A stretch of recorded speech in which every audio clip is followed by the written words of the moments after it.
What's going on, everyone? Welcome to the Monday, November 25th edition of the Ship My Money Show. I'm your host, Adam Scherer. You can follow me on Twitter at ShipMyMoney DFS. 7-game NBA slate tonight. A lot of moving parts, a lot of guys still questionable.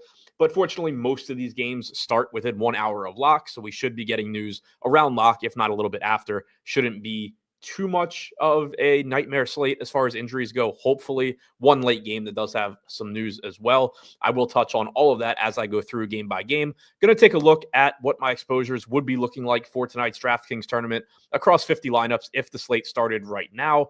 Also, I already know that I have at least one error, one mistake. I know why it happened, but it is kind of throwing things off for me in my exposures here. I'm glad that I caught it because it's not something I'd want, so I'll talk about that as well. But going to get into it, starting with Orlando and Charlotte. As always, hit the thumbs up button as well. That does help out quite a bit, helping us to grow the channel over here at Endgame Syndicate. And starting here, we have the Orlando Magic taking on the Charlotte Hornets. This game does have the Magic rather, do have two Q tags that matter. Jalen Suggs is questionable, as is Wendell Carter Jr. I think Jalen Suggs is the bigger factor here. He has, been in the starting lineup, playing 30-plus minutes. If he does not start, I expect that we see Anthony Black start in his place. It could be Gary Harris, but I'm pretty sure it will be Anthony Black. That's what we saw last game when Suggs got hurt as well. Black was his replacement. Black is $4,400. I think that Black is playable if Suggs is in. I think he ends up looking like one of the better values on the slate if Suggs is out, so we will need to pay attention to that. And then Wendell Carter, I don't think has a huge impact other than Goga Batadze at 5,100 and Mo Wagner will look better. If Carter is in, I'm expecting a three-man split at the center rotation. I expect that Carter will be limited in his first game back unless I hear otherwise. If that's the case, I think you likely are going to get something like 18 minutes for Goga, 18 for Carter, 12 for Wagner, something in that range. Obviously, the minutes might be a little bit off, but something in that range where the three of them essentially split 48 minutes, which would make all of them unappealing for DFS. If Carter is out again, then you are likely to get a 48-minute split or 44-minute split, something like that, between Wagner and Goga, which would make one or both of them viable as large field tournament plays. But for now, I have Carter projected in, so I'm not getting to any of them. The mistake that I was referring to at the top of the show is right here with Jonathan Isaac at 58%. I'm not playing 58% Jonathan Isaac tonight unless literally half of this team gets ruled out. What happened is that in the field I simulated against, for whatever reason, Jonathan Isaac was just in essentially none of those lineups. And if Jonathan Isaac is 0% owned tonight, then he looks amazing. But as you can see, have him projected for about 5% ownership. I think he's perfectly fine as a value play. We've seen his playing time ramp up a little bit, seemingly healthy. 4,300, still a cheap price tag. I do think he'll look marginally better if Wendell Carter Jr. is out as well. We've seen in competitive games recently, Jonathan Isaac getting closing minutes over both of Goga and Mo Wagner, which does increase the potential minutes that he can play. If Carter is in, I think that's a little bit less likely to happen. So I do think that Isaac will look a little bit better if Carter is out. But Isaac, I'm not jamming Isaac. I don't recommend jamming Isaac with the way things look right now, at least. This was just that I accidentally underprojected his ownership by all of it.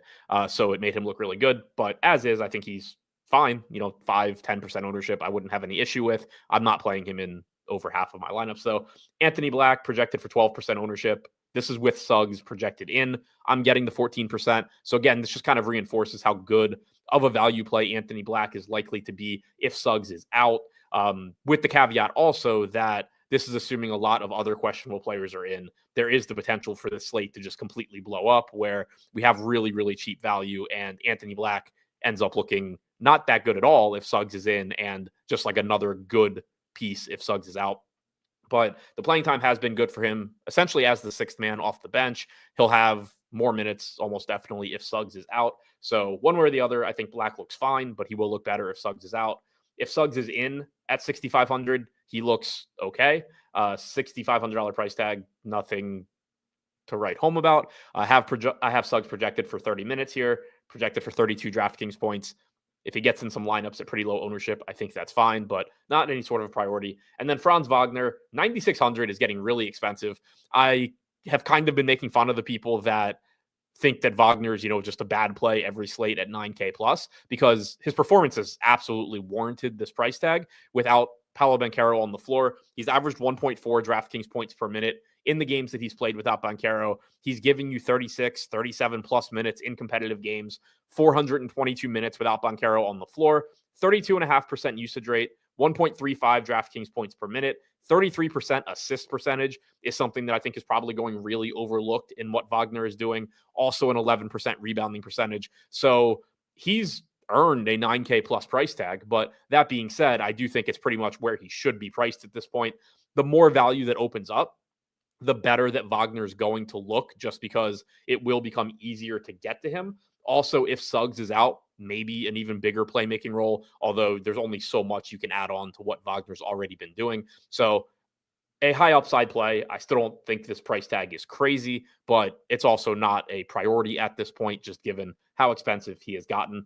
On the other side for Charlotte, we are missing Grant Williams. We are missing Trey Mann. We are missing the guys that have already been out, Nick Richards, Mark Williams, and Miles Bridges. So there are a lot of minutes available here. And I think this is one of the more interesting and difficult teams to project minutes for, because there's a couple of different ways that things could go here.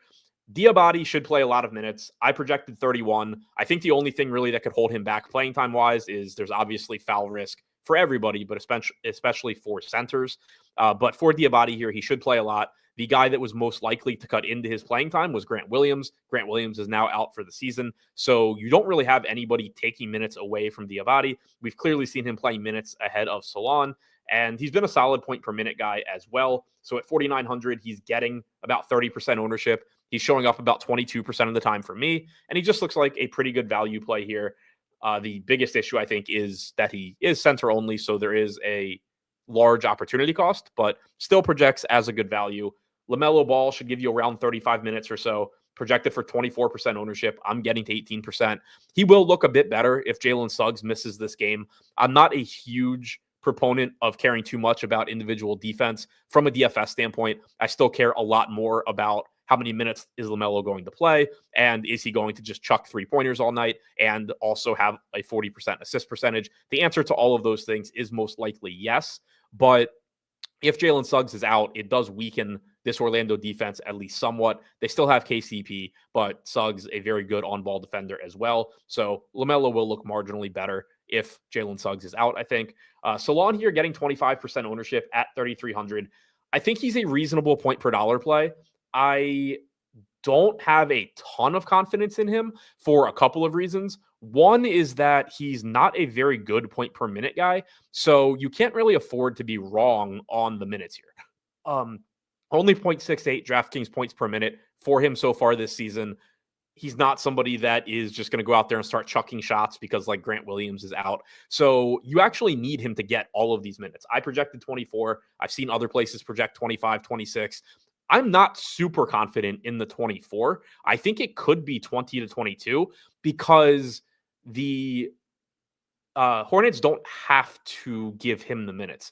You have Brandon Miller, who in the lineup Charlotte's been using recently, where you have LaMelo, Miller, Green, Bridges, or Grant Williams. You can just kind of slide when you take out Williams, you can slide those guys down to where it's you're getting more minutes of like LaMelo, Seth Curry, Green, Brandon Miller, Diabate, or something like that. So they could, and I did project them to give more minutes to Seth Curry, more minutes to Micic, and if they give those guys minutes and then also were to put like Nick Smith in the rotation, then you potentially are getting a lot less minutes for Solon. I didn't project Nick Smith minutes, and so I do have those 24 minutes going to Solon, but it does scare me that he's projected for 25% ownership. I think there is a lot of downside risk on him and a relatively limited ceiling, given that he's not a very good point per minute guy. So I am getting to him, but I do think this is a really volatile spot where at that ownership, I am perfectly fine not getting to the field. And the way he's being projected, I just think there's a lot more downside risk than upside from a playing time standpoint. Cody Martin, I am surprised I'm not getting more. Some of this probably has to do, actually a lot of this probably has to do with that Jonathan Isaac piece, because if Cody Martin were to be 21% owned and Jonathan Isaac is 0% owned, then yeah, I would want a bunch of Jonathan Isaac. But the actual ownership for Jonathan Isaac isn't going to be 0%. And so a lot of that 58% Jonathan Isaac is going to trickle down most likely to more Diabate at 4,900 and specifically to more Cody Martin at 4,400.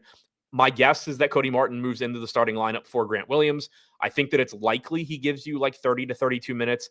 Not set in stone. Again, there are different ways this can go still, where Curry plays more than expected, Micic plays more than expected, Nick Smith is in the rotation, some random dude that we don't even realize is on the Hornets is in the rotation. There are still ways this can go, but I think the most likely thing is that you're getting 30 to 32 minutes from Cody Martin. He is point guard and small forward eligible as well, so he looks like a good value.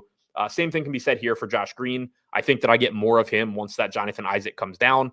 We saw him play 31 minutes last game. The playing time for him has been ramping up anyway. And then now you take Grant Williams out. And somebody like Josh Green and also Cody Martin, they become really, really interesting guys where you can feel pretty confident in their minutes because they can play multiple positions. Kind of no matter, like I was talking with Salon, where for him to get those minutes, you have to have the Hornets basically decide that they're going to replace the Grant Williams minutes with a big. For guys like Cody Martin and for Josh Green, they are in kind of no matter what lineup, no matter how Charlotte approaches this, whether they go big, whether they go small, Josh Green and Cody Martin get those minutes. It's just a matter of what position they're playing, which who really cares for DFS? They're on the floor in big lineups. They're on the floor in small lineups. And so you can feel more confident, I think, in their minutes projections, more so for Josh Green than Cody Martin, but still for both of those guys. So they do look like pretty good values. And again, I think I get closer to the field once the Jonathan Isaac problem corrects itself. And then Brandon Miller at 7,500, I thought I'd have more. I would like to have more. I projected him for 37 minutes. I projected him for the most minutes on the team. So I am a little surprised that I didn't get more of him, especially with shooting guard and small forward eligibility. But we've been getting a ton of playing time from him. He's about a fantasy point per minute guy. And again, he's someone that can just defend multiple positions. He can be out there and will be out there barring injury or foul trouble, no matter what types of lineups the Hornets decide to go with. And so his playing time is very, very safe, again, barring injuries and foul trouble. So if you're getting to him, I think he looks good. The salary has come up and the ownership, there is still some ownership there, but I think the salary increasing is warranted. You know, if you were still pricing him at 6K or 6,500, he would deservedly be one of the most popular people on the slate. So I don't really have any issues with him. Wouldn't be upset if I got some more. Was kind of curious to see if I would get any Micic or Curry in lineups since they are not projected for any ownership. And I did give them like 16 to 18 minutes, but neither one is a good enough point per minute guy to crack those lineups anyway. Moving on to the Pels taking on the Pacers. Brandon Ingram was downgraded to questionable today. Everybody else, well, CJ McCollum and Yves Missi were upgraded to probable. DeJounte Murray is out. He is expected back soon. I'm not getting to much of this team with Brandon Ingram projected in. Projecting minutes for this team was an absolute nightmare. It was a lot of guesswork, but what typically happens and what is happening here is that when you have a team that's been missing a lot of guys and then they all start coming back, you just get a team that's really difficult to play in DFS because salaries have adjusted and now guys are overpriced. Trey Murphy did play 38 minutes in the Pels last game. That is a big development because we had kind of seen him just living in that like 29, 30-minute range. And now with that was a game where everybody was out. So I'm not saying I think he plays 38 minutes here. As you can see, I projected 34, but it is a big development just because from a health standpoint, you know, this is somebody that was hurt for a pretty long stretch of games recently. From a health standpoint, he is obviously fully good to go, which did increase my minutes projection to 34. But at 6,400, that's still just getting him into a handful of lineups. Same here for Brandon Ingram, who's up to 8,700. Now he has to contend with CJ McCollum for at least some minutes. And again, Ingram is questionable.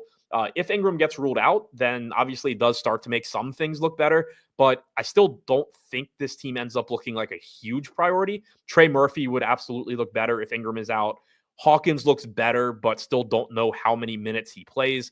I projected 24. I think that's higher than other places in the industry. He played 20 last game.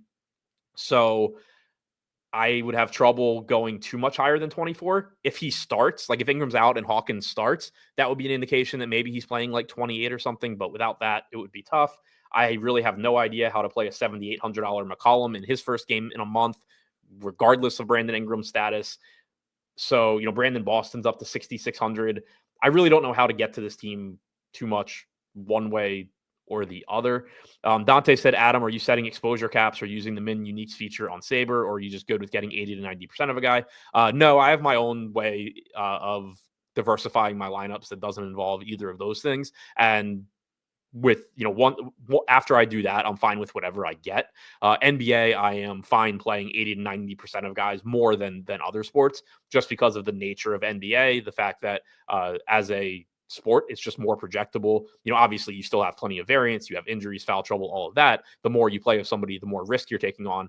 But there's just going to be instances of me jamming guys in more often in NBA than in like NHL or MLB or NFL, because those sports are more event driven. Whereas basketball, it's, possession by possession, you're getting fantasy points. So I'm fine playing 80, 90% of somebody if my process dictates or says that I should. Tonight, with the way things look right now, I don't think there are necessarily any of those guys. There weren't, at least before the show, but as guys get ruled out, certainly could open some stuff up. Usually when I'm getting 80 to 90% of somebody, it's going to be value guys that don't have a lot of alternatives around them. Generally, it's not going to be your pay up guys, at least on normal size slates, because usually there's just enough pay up guys that look really good. Like, even if a ton of value opens up, that obviously, for example, makes it easier to get to Nikola Jokic, and I'll probably play more, but it also makes it easier to get to LaMelo. It makes it easier to get to Franz Wagner. And I'm probably not going to want to just say, oh yeah, I'm playing 100% Jokic. I need him to just blow all of those guys out of the water, because it's kind of just taking on a lot of risk. Not to say that that never happens, but usually it's going to be those cheaper guys that don't really have pivots around them. On the Indiana side, Miles Turner is questionable, which is obviously a really, really big piece here. Moses Brown entered the rotation yesterday, played 12 minutes. I don't know if he starts or not if Turner is out. They could go Obi Toppin, but they went with Enrique Freeman last time Turner was out, and they kept Toppin on the bench. So I wouldn't be surprised if you got Moses Brown sliding into the starting lineup for like 20, 22 minutes, something like that at 3K if Turner is out. So if Brown starts, I think he clearly looks like a good value at 3K. I'm getting to him a little bit here. This is probably just kind of a placeholder value thing, talking about Moses Brown. I only projected him for 12 minutes. That gives him like 13 to 14 fantasy points. There's almost definitely going to be better value on this slate than 13 points at center from Moses Brown. Now, he was also projected for 0 ownership. So again, that's kind of pushing him into some lineups, but I think Moses Brown can pretty much be ignored if Miles Turner is in. There's just going to be better stuff opening up. Tyrese Halliburton showing up for me a lot. Fields only getting to 16%. He's 8,100. He hasn't been playing great this year, but that's also just kind of reflected in the salary here. Tyrese Halliburton of last year would just never be $8,100. And so at least some of the risk of his poor shooting this year is mitigated. Also, for whatever it's worth, he is at home in this game. I mentioned it on a show the other day, but he has been shooting worse on the road. There is speculation that his back issues are bothering him, maybe more in hotels than at home. I have no idea how to quantify that, but he's at home, so I guess looks marginally better here. But one way or the other, I am getting a lot of him at 8,100.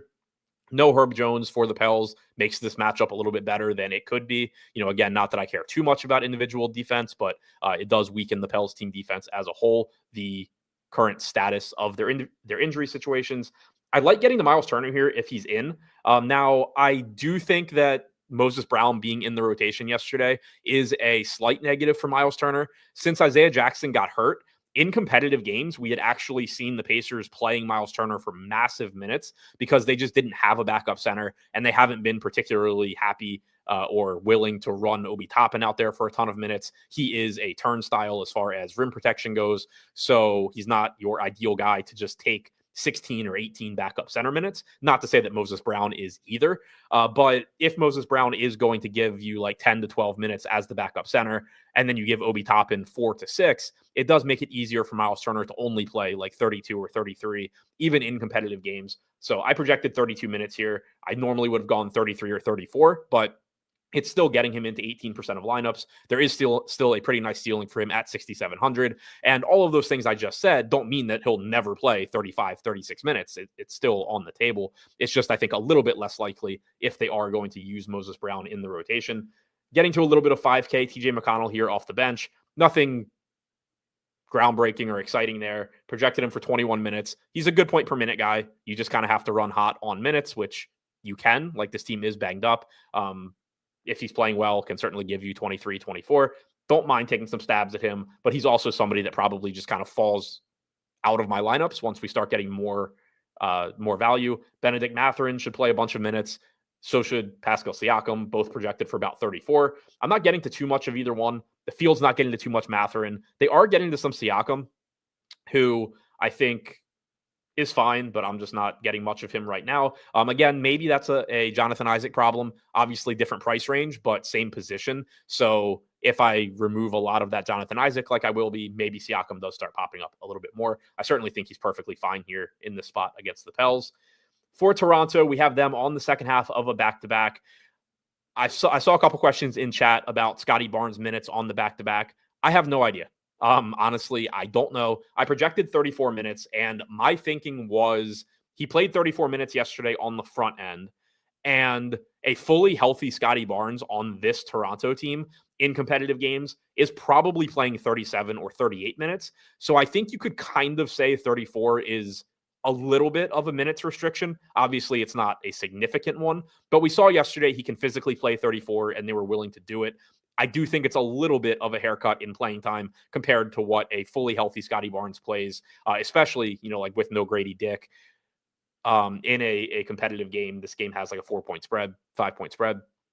So going 34 felt reasonable to me. I didn't want to just decide that Scotty Barnes is only playing 30 minutes today based on completely guessing. So I'm at 34 minutes. It's getting him into lineups at only 10% ownership, which honestly does scare the shit out of me because I don't know. He could play 30. He could play 32. He could play 36. Like, I don't know.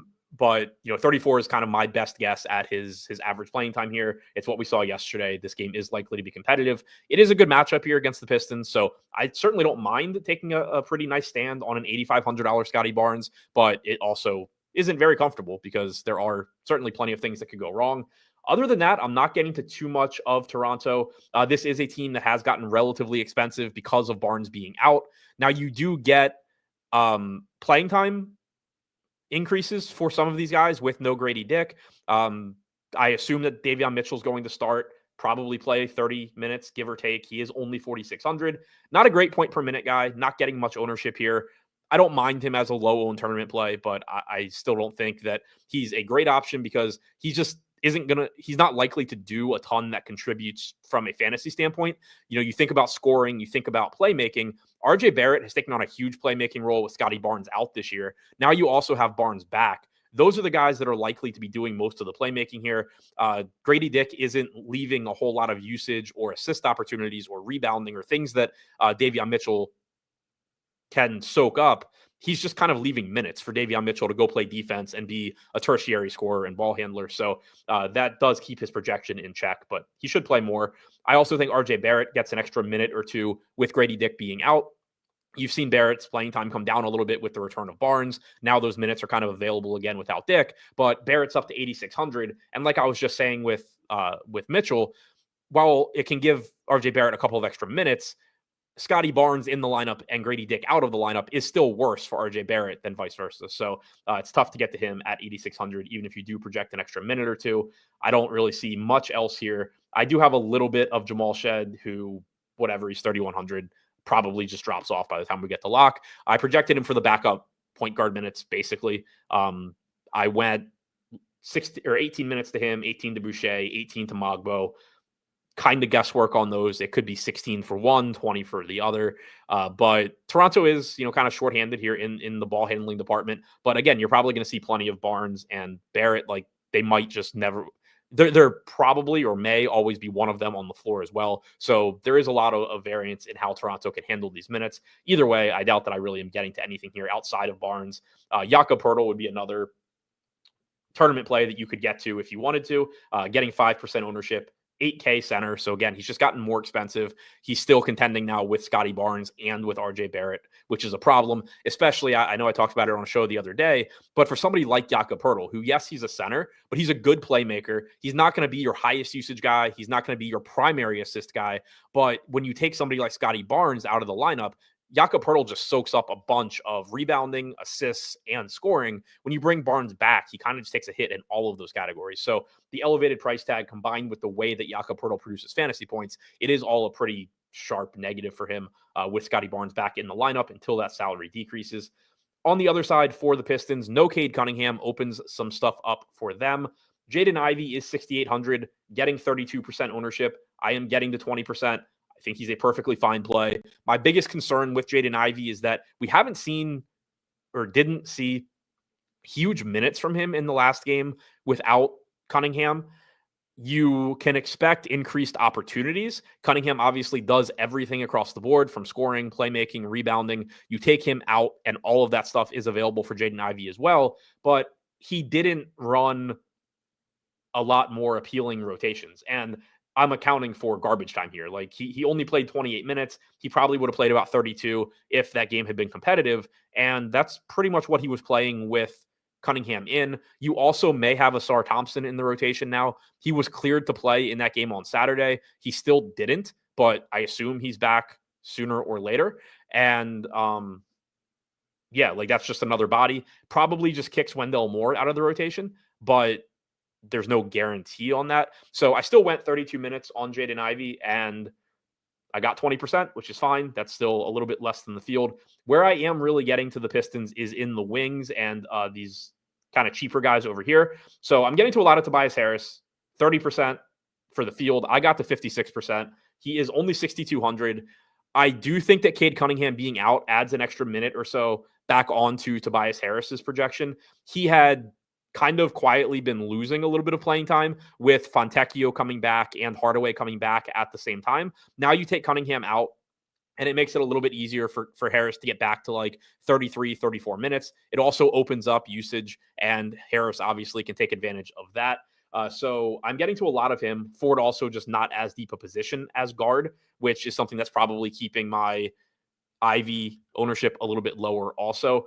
Certainly, not going to be upset if I lose a little bit of Tobias Harris. He's not the best basketball player in the world, but it's a good matchup. Toronto sucks defensively, and Harris is pretty reasonably priced here. Tim Hardaway Jr., 4K in the starting lineup, should give you 28 to 30 minutes, give or take. Not a great DFS producer, but he's only 4K. Shooting guard and small forward eligible, and right now only projected for 14% ownership. So that's what's driving up how much of him I got, at least for right now. He has only played 73 minutes without Cunningham on the floor this year. He has done absolutely nothing, but it's only 73 minutes. So the price tag and low ownership looks good. If that ownership comes up, then obviously Hardaway will come down for me. But I like the value here at relatively low ownership. Malik Beasley, also 23% owned at 5,400, likely to give you around 32 minutes. And can take on a little bit of an increased role without Cunningham. You expect most of the usage to be going to Jaden Ivey and going to Tobias Harris, but Malik Beasley can take on some of it. He actually has a 24% usage rate in 186 minutes without Cunningham on the floor this year. That's higher than I expected. It probably comes down a little bit, but it doesn't have to. It's actually identical to Tobias Harris without Cade Cunningham on the floor. Again, my guess is that Harris goes up a little bit and Beasley comes down. Ivy is leading the way by a lot with a 33.5% usage rate, as you would expect. Also leading the team with a 28.5% assist percentage, so no surprise there. But one way or the other, I like getting to Beasley.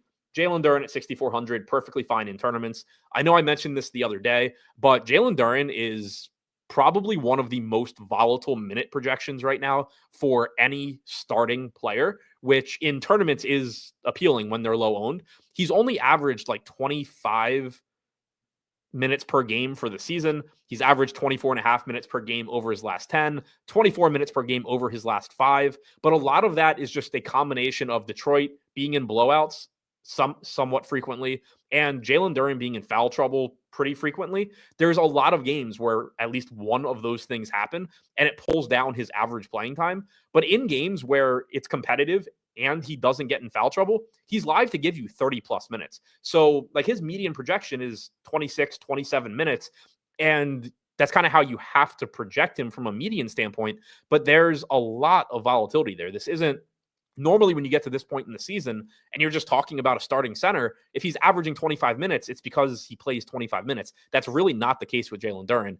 He is live to play a lot more than his median, which does create volatility, which is really appealing in tournaments. And then Isaiah Stewart, kind of the same thing as his backup, only has center eligibility on DraftKings, which is less than ideal, but he's only 4,300. His minutes basically equal 48 minus Jalen Duren in most games. So he's projected for 21 minutes. I projected Duren for 27. But if you get the game where Jalen Duren plays 24 because he won't stop fouling, Isaiah Stewart probably plays 24. If you get the game where Duren plays 21, you probably got 27 from Stewart. So I wouldn't play them together, but because their minutes are basically directly negatively correlated. But there's a lot of volatility in both of them, and it makes them both pretty interesting upside plays at low ownership in tournaments if you need a contrarian piece in your lineups. Before we get to the Clippers and the Celtics, reminder to sign up for Endgame Syndicate using the link in the description below. That is the site that I started with Utical, Brick75, and Nerdy Tenor. Our goal and focus over there is to make you better at DFS, help you improve in a sustainable way so that ultimately you can cut down on how reliant you are on subscriptions to a million other places, help you save money in that regard while also being just better at DFS. We've talked a lot in Discord and in videos over there about how we use some publicly available tools and get them to do exactly what we want. I have videos out on how exactly I use SaberSim, which is the publicly available product that I recommend. It's the one that I use. I think it's the best thing out there. Obviously all of us, myself included, don't have the ability or time or both to build our own projection models and sims and whatever else you want. So we are reliant on publicly available stuff, but there are still different ways you can use those other than just clicking a button and playing whatever it gives you that can make you more successful. So I've talked about that a lot. Utical has talked a lot about things that he looks for in his process from a just knowing the sports, knowing football, knowing basketball, knowing baseball standpoint. So if you're somebody that approaches DFS that way, he's a great person to talk to, in addition to just being arguably the best ever. He's a great person to talk to anyway. Brick and Nerdy, both, with very data-driven approaches. Nerdy, extremely nerdy and data-driven. So if you're somebody that does have a programming background, or you're looking for ways to improve your models or whatever, he has probably tried whatever you're trying and can tell you if it worked for him or not, give you some ideas over there. Brian, same kind of thing. So kind of no matter how you approach DFS, somebody can probably speak your language, make you better. Highly recommend checking that out. The link is in the description below. Moving on to the Clippers and the Celtics.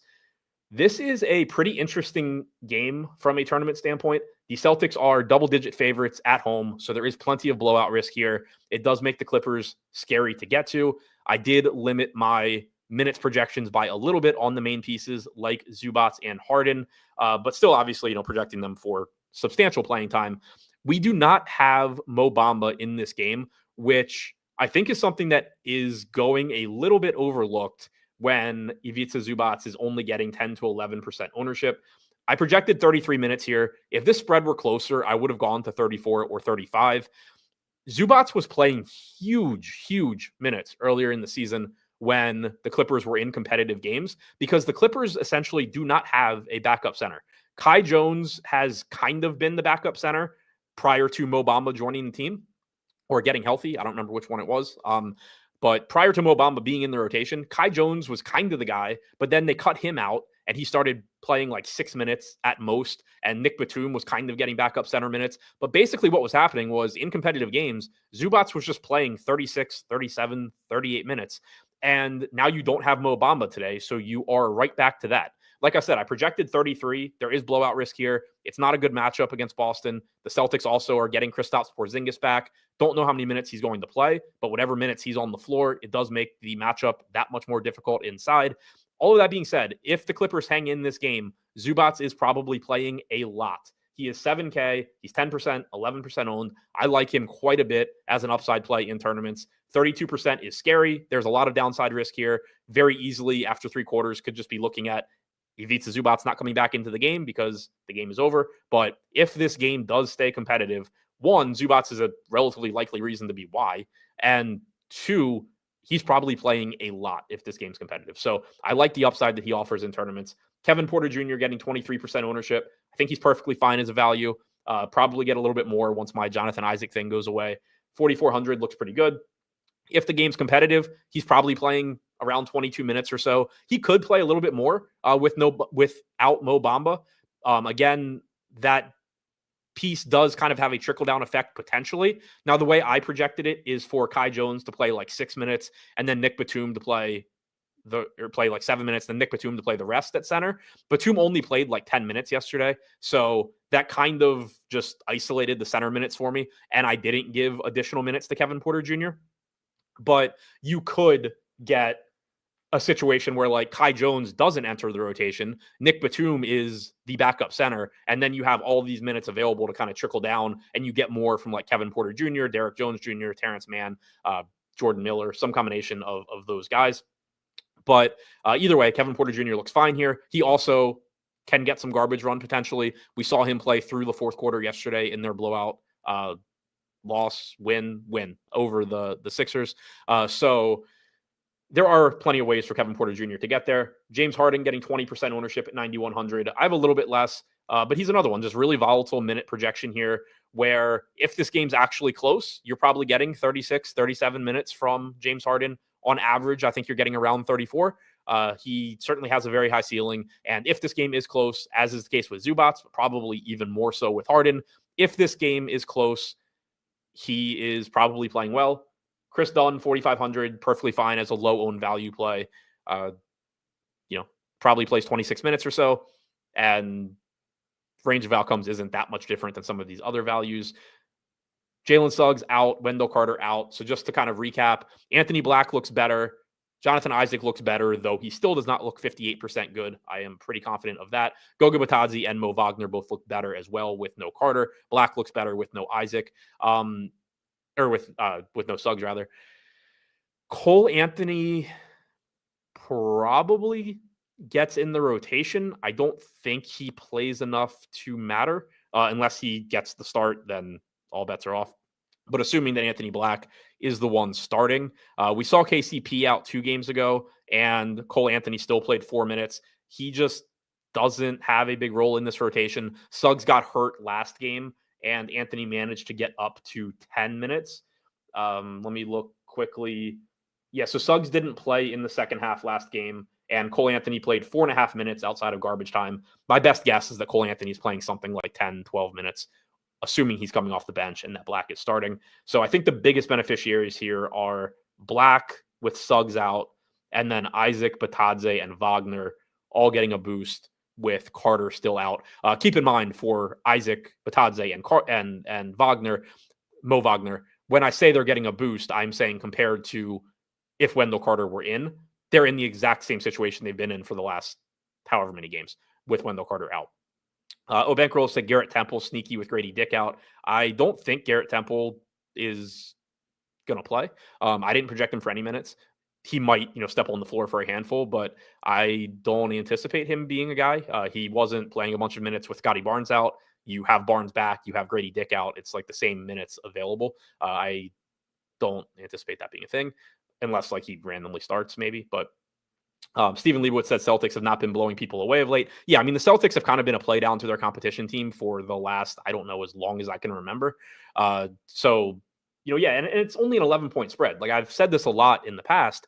If this game is just an 11 or 12-point game from start to finish, everybody on the Clippers is playing normal minutes, and everybody on the Celtics is playing normal minutes. Obviously, an 11 or 12-point spread increases the risk of this being a 20-point game, and guys on the Clippers not playing full minutes, and being on the team that is on the plus 11 side of that spread is riskier because if you're getting blown out by enough that you don't play a lot of minutes, you probably weren't playing very well. But from a tournament standpoint, the other side of that sword is basically if Zubats only plays 24 minutes because the game gets out of hand, he probably wasn't playing great, or there's an increased chance that he wasn't playing great, and those Zubats teams weren't going to do well anyway. If Zubats has like 35 fantasy points in 24 minutes, there's a pretty good chance the game's close enough that Zubats is playing full minutes. Same goes for James Harden. Same goes for, all the main pieces for any team that could get blown out. Furphy is also out, which probably gets more minutes for Quentin Jackson off the top of my head. Trying to think if there's just another piece they can throw in there to soak up minutes. I mean, I had Furphy projected for I think like 12 minutes, so it's not going to have a huge impact, I don't think, but it could open up a little bit more for McConnell. It could open up a little bit more for Toppin / Quentin Jackson. You could also just get Enrique Freeman thrown in the rotation. I don't think it has a huge impact anywhere because he's just a bench guy that was going to play like 12 minutes, but it does, I think, kind of increase maybe the projection a little bit for guys like TJ McConnell, Quentin Jackson, Jarris Walker, if you were interested in any of them. Moving on to the Celtics side of this, Kristaps Porzingis is back.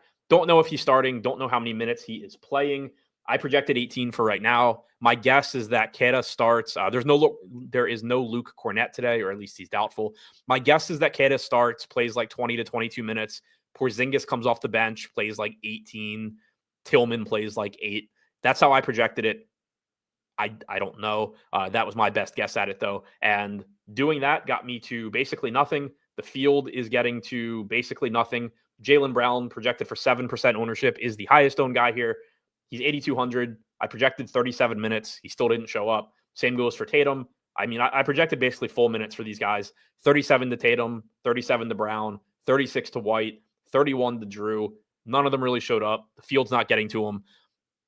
When the Celtics are essentially healthy, it is a situation where you can play any of the main pieces in large field tournaments. They are really good players. They have high ceilings. You can just get the game where Jaylen Brown takes over or Jason Tatum takes over. But on average, they're just not going to project all that well when everybody is in.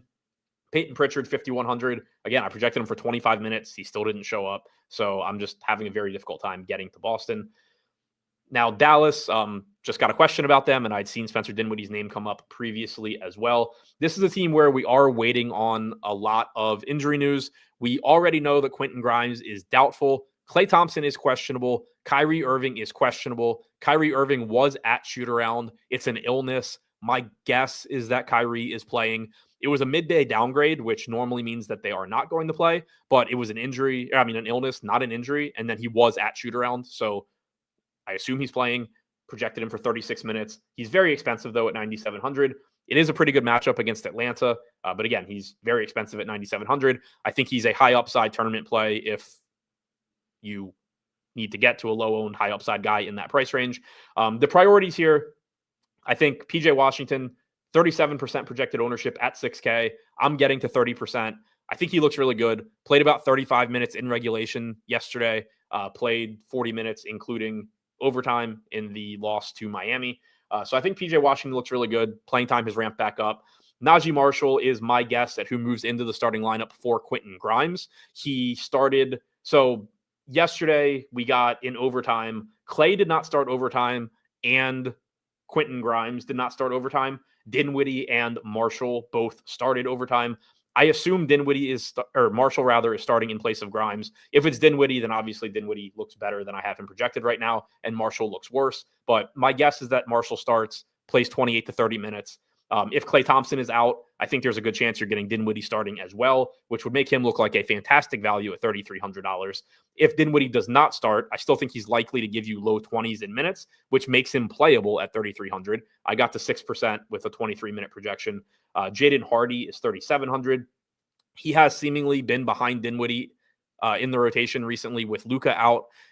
I think Hardy, if Klay is in, I think, in large field tournaments, if you want to just throw a dart here or there at Hardy and hope he plays well and plays his way into more minutes, that's fine. There is a lot of volatility in how these minutes are going to be distributed between, Najee Marshall and Dinwiddie and Hardy, keeping in mind that if Klay is in, Klay can play the 2, Klay can play the 3. So it's not like Najee Marshall has to get all those minutes. The minutes at the 4 are pretty much locked down by PJ Washington. Minutes at the 5 are locked down by the combination of Derek Lively and Daniel Gafford. So you can get a situation where Hardy just plays more, playing alongside Irving, or Dinwiddie plays more, playing alongside Irving. But obviously the minutes are more difficult to come by if Klay is in. If Klay is out, it really opens up a lot for Najee Marshall plus Dinwiddie / Hardy. Those guys collectively would project for a lot of minutes, and they would just all project as good values. Dinwiddie, again, I assume would start and look like the better value, but Hardy would also look better. At center, you have a really annoying split between Derek Lively and Daniel Gafford. They both have upside in tournaments. Neither one projects particularly good from a median standpoint because they're basically splitting minutes. You got 26 minutes in regulation from Lively yesterday. You got like 21 from Gafford. You're probably getting about 46 minutes or so split between those two. Kleba probably picks up a couple of minutes. So, again, dart throws in tournaments, but nothing that looks great. I think the priorities here right now are PJ Washington, and then I'm getting to a lot of Najee. I don't love it at 4,900, but I think, again, he looks fine. And then any of these other pieces just look okay in tournaments. If Klay Thompson is out, Marshall looks better, Dinwiddie looks better, and Hardy looks better. On the Atlanta side, Clint Capella getting 15% ownership at 5,600. I have none right now, which surprises me a little bit. I projected 24 minutes for him. I went 24 to Okongwu. I think you could make a case for 25 minutes for Capella, 23 for Okongwu. We've kind of seen, earlier in the year, Okongwu was frequently playing more minutes than Capella. Recently, we have been seeing Capella play more than Okongwu usually, but we've still seen games where, like Okongwu plays 28 and Capella plays 20. So kind of projecting it down the middle is the approach that I took. But again, I think you could argue for maybe an extra minute for Capella. I am a little surprised he's getting 15% ownership at 5,600, but also honestly surprised that I have 0. So I kind of feel like, 8, 9, 10% is probably like the correct answer there. Either way, high upside guy, but obviously plenty of volatility. Trae Young is the hawk that I'm getting to the most. 12% projected ownership at 9,200. I'm getting to 14%. Should play big minutes, should give you 36 plus, assuming that this game's competitive. The game only has about a 3-point spread, so all of that looks good. 5,200 on DeAndre Hunter and 5K on Bogdanovich. I think they're both interesting low-owned guys, both likely to come off the bench, but both can give you mid to upper 20s in minutes. We got 26 from Bogdanovich last game. That was really good to see. His playing time ramped up pretty quickly. It was only his second game back. I think that once he's healthy and in the full swing of things, he could end up averaging 28, 29 minutes on this team. So I don't think that 26 is necessarily his ceiling. I wouldn't be shocked if you got 27, 28 minutes from him. We saw 29 last game from DeAndre Hunter. On average, I think you're getting 26, 27. They're both just kind of last guy in type pieces, but there is upside for them at their salary. And then Onyeka Okongwu, basically the Isaiah Stewart of the Clint Capella or of the Jalen Duren, Isaiah Stewart combo. Onyeka Okongwu, 4,600. Obviously, a lot of opportunity costs at the position. You can't really afford to be wrong when you play anybody at center. But Okongwu does have those 26-plus minute games in his range of outcomes, in which case you're probably just smashing because it probably means he's playing well and played his way into more minutes. So not any sort of a priority. A bankroll said Gary Harris is starting. So Franz Wagner is going to get 100 assists is what's going to happen, I think. But, okay, Gary Harris starting is actually a plus for Franz Wagner. I think that at 9,600, everything I've said about him before still applies, where he's mostly correctly priced, but there is nobody else handling the ball with this starting unit other than Franz Wagner. So they are clearly prioritizing defense here, going up against Miller and LaMelo by putting Harris out there. And I still think Anthony Black's going to play a lot of minutes. I think there's a good chance that Anthony Black is in the closing lineup. But I still think he's a good play. But Franz Wagner is the point guard here. I don't really care what order the Underdog Fantasy account lists those guys in. The point guard is not Gary Harris, and it is not Kentavious Caldwell-Pope. It is Franz Wagner. I'm trying to quickly pull up and see what Wagner's rates look like without Suggs or Banchero on the floor, because it has to be insane. 170 minutes without Suggs or Banchero. 1.3 DraftKings points per minute, 30.1% usage rate, 33.9% assist percentage. But if I take off Anthony Black, it drops to 36 minutes, 33% usage rate, 38% assist percentage. Like, he's just going to have the ball in his hands a ton. And a lot of those minutes probably had Cole Anthony too. So we don't have any sort of real sample there, but it's going to be the Franz Wagner show. And it's not like Anthony Black makes it less of the Franz Wagner show, but that much less, but it makes Franz Wagner look better. playing with this group. He's just going to have the ball in his hands a ton. But again, I think Anthony Black plays a lot also. I think there's a very good chance that Anthony Black closes over Gary Harris. And I think there's a very good chance that Jonathan Isaac closes over Tristan Da Silva.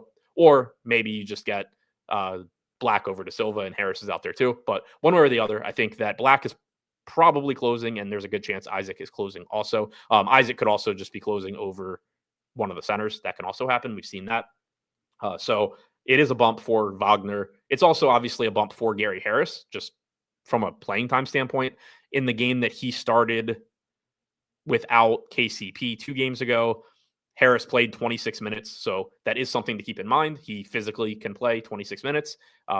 Probably plays something around that here. Still not a good point per minute guy, though.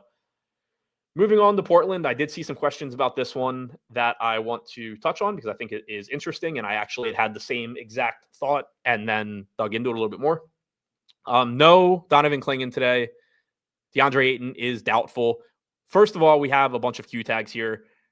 I haven't updated to the 5:30 injury report, but all day long we've had Scoot questionable, we've had Jeremy Grant questionable, and we've had Chris Murray questionable, DeAndre Ayton doubtful. So first of all, the Blazers have the ability to make this slate an absolute dumpster fire. If Scoot is out and Grant is out, you're opening up a bunch of value and like if Murray is in or Murray is out, you're opening up a bunch of value. But for now, I have those guys projected in.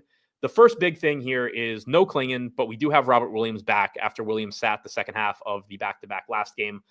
I expect Robert Williams to start. We have seen him play as much as 26 minutes lately.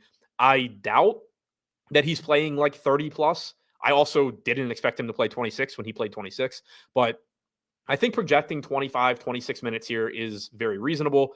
There is blowout risk in this game, double-digit spread, and it is Robert Williams. Don't know, how hard they're going to push him, but I think expecting 25, 26 minutes is very reasonable. There is probably some chance he plays 27, 28, so I don't think it's like his true ceiling projection or anything like that. He looks like one of the best values on the slate. He also has power forward eligibility. He's a great point per minute guy. He has been this year. He has been throughout his entire career. He looks really, really, really good. I'm getting to 46%, Fields at 64. I'm seeing people mention Duop Reith in chat. If Duop Reith doesn't start and if the questionable guys are in and Duop Reith does not start, I think Duop Reith plays like 6 minutes. I don't know. Like my initial thought was that Reith was going to like just play the other center minutes, but we actually have essentially this same situation in the last game the Blazers play. If you go back and look at it against the Rockets, Duop Reith played a total of 5 minutes in that game. He didn't play it all in the first half. He played 5 minutes in the second half. Clingan played 26 minutes, so basically, or 25 and a half minutes. So basically exactly what we're projecting for Robert Williams. And you just had other guys playing the backup minutes. Jeremy Grant got some backup center minutes. Chris Murray was out there some. Ryan Rupert played like 5 minutes as well. They just went small instead of going to Duop Reith. That was in a game where Jock Landale was playing 12 minutes as the backup center, and you got 36 minutes from Şengün. Here you have Brandon Clark, Jaren Jackson Jr., Jay Huff. Like you don't have any bangers as centers on the Grizzlies that they like need a bunch of size out there outside of Robert Williams. So if Jeremy Grant specifically, but if all the questionable guys are in, I don't think Duop Reith's playing a lot. And even if you projected him for like 2 full rotations and got him to like 12 minutes, that's still not getting him in the fantasy lineup. So for me to go to Reith based on what we've seen, what we just saw from them in the last game, I think you need Jeremy Grant out because that would make it so I think you're getting closer to 48 minutes at center from Reith plus Williams. You'd probably get Jabari Walker out there quite a bit as well if Jeremy Grant is out. But assuming that Jeremy Grant is in, I think that Reith is probably not playing enough to get to. Anthony Simons is very, very interesting to me here. There is clearly blowout risk in this game. Also, if Scoot Henderson is back, then it could cut a minute or two off of Anthony Simons. But Anthony Simons came out of absolutely nowhere and played 37 minutes last game. And Anthony Simons is somebody that when he is healthy is probably averaging like 35, 36 minutes per game for this Blazers team. 34 to 36 minutes probably is where he ends up settling in. So I went 33 minutes here. Again, kind of shaved a minute off just like I did with the Clippers guys because of the spread. But if this game's competitive, I would expect that you're getting like 35 plus minutes from Simons. He is only $6,100, which to me looks really, really good. He didn't have a very good game last time out, which I think is keeping some attention away from him. I am very well aware because I had a very good FanDuel lineup with him at 5,800, where he somehow did not put up a good score in 37 minutes at no ownership. So I think we're kind of just getting, this is a spot where I think the next time Portland plays, there's a really good chance that people are like slamming Anthony Simons at 6,500, and they are just kind of not paying attention to him today at 6,100. I think he looks really, really good. I like him a lot. I like Jeremy Grant at 5,900. I don't know if his ownership projection is low just because he's questionable or what, but you're probably getting backup center minutes from Jeremy Grant, which just means more rebounding opportunities. He's only 5,900. He's probably giving you, low 30s in minutes. If the game's competitive, he could play more. If he's in, I think he's a good tournament play.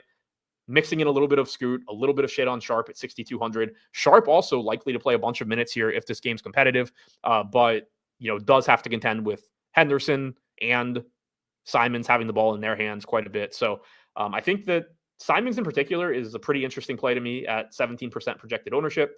Robert Williams is just clearly one of the best value plays on the entire slate. Jeremy Grant, from an upside standpoint, is fine. I don't mind getting to some Scoot at sub 5K and no ownership, but Simons, the playing time is just really interesting to me. And then Robert Williams obviously looks good. If you disagree with me on the rotation, by the way, like obviously I can just be wrong, then I would agree that Duop Reith is a good tournament play. Like he's 3K flat. If Robert Williams gets in really bad foul trouble, Reith probably plays quite a bit more. If Williams were to get hurt, Reith probably maybe plays more. He didn't even really play more when Klingon got hurt. Or just like, again, if I'm wrong about the rotation and you get 26 minutes from Williams and like 18 or 20 from Reith, then yeah, Reith's a really, really good play. I don't think that's the rotation, so I'm not playing him. But again, if you disagree with me, then, and like I gave my reasons. If you disagree with me or think that I missed something in that, in the way that I'm looking at it, by all means, play him because nobody is going to play him. And if you're right, you will get paid. So, if you disagree, go for it. On the Memphis side, they are favorites here. This team is awful. This team looks awful. Ja Morant is back. I projected him to play like 26 minutes. It didn't get him into lineups at 9K. I think there's already been a game this year where he like puts up a 100-point triple-double in 26 minutes or something, but I'm still not getting to him. The only guy I have at all right now is Jaren Jackson. He's projected for 2% ownership. I got 2%. I just have a hard time getting to this team.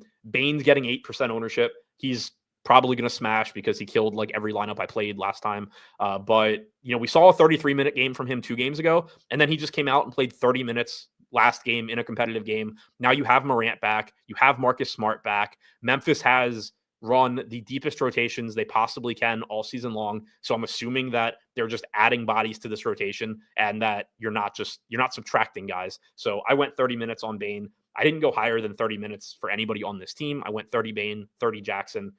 Brandon Clark, 4,200 with power forward eligibility. If you get a little bit of him, fine. But again, just getting Smart back and getting Morant back also has a negative impact on the playing time for guys like Brandon Clark and Jay Huff, because it means more minutes that Jaren Jackson can play at the 5.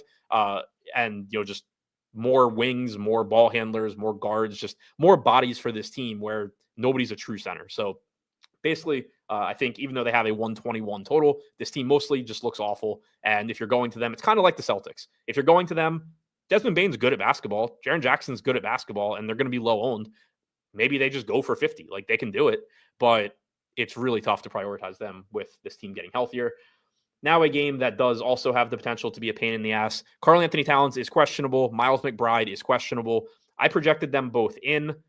I am getting a lot of Karl-Anthony Towns, which that's going to be fun if we don't get news on this until only this game is left. But if he's in, he's back to playing huge minutes. He played like 37, 38 minutes in a competitive game last time. I projected 35. He's at 34 minutes per game for the season as an average, but that also includes games where he was being somewhat limited. He is only getting 10% ownership. He's $9,300. He is obviously a very good fantasy producer. This game has one of the closest spreads on the slate. It is a Tibbs coached team, so the playing time in a competitive game is super appealing. I like getting the cat at low ownership if he's in. If he is out, you probably are getting like Jericho Sims starting and Dadier getting more run and just a bunch of really annoying stuff from the Knicks. But hopefully Cat just plays.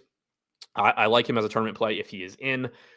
If McBride is in, it does have a bit of an impact because it takes a minute or two off how I would project the wings here. Mikal Bridges, Josh Hart, and OG Anunoby all probably play a little bit more if McBride is out. Also, in their last couple of games, maybe the biggest impact here is we have seen Cam Payne become essentially a two guard next to Jalen Brunson.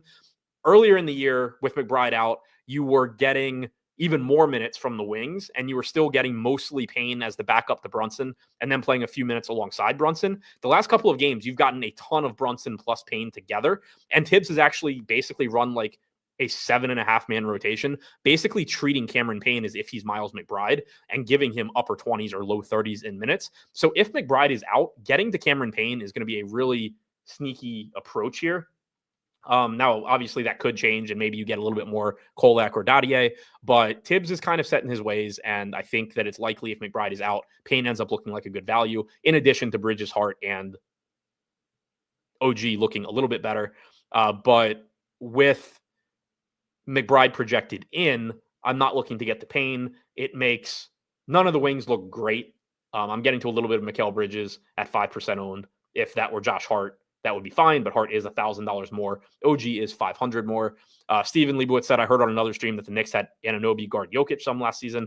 That would make sense.